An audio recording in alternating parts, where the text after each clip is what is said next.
नमस्कार मित्रांनो, A1 news महाराष्ट्रमध्ये आपले सर्वांचे स्वागत आहे।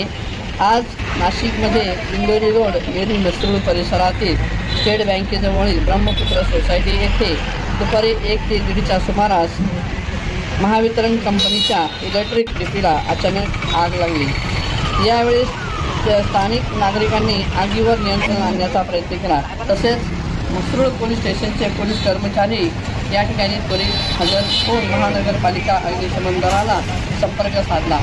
अग्निशमन दलाची ही गाडी त्वरित आली व आग विझवण्यात आली।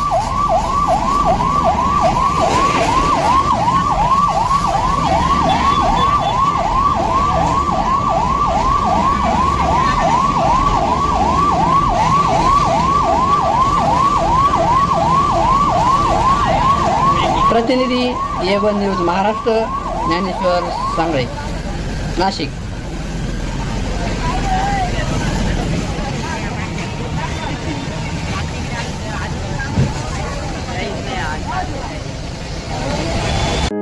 संपूर्ण महाराष्ट्रातील नवनवीन घडामोडी तसेच बातम्यांसाठी एवन न्यूज महाराष्ट्र चॅनलला लाईक करा।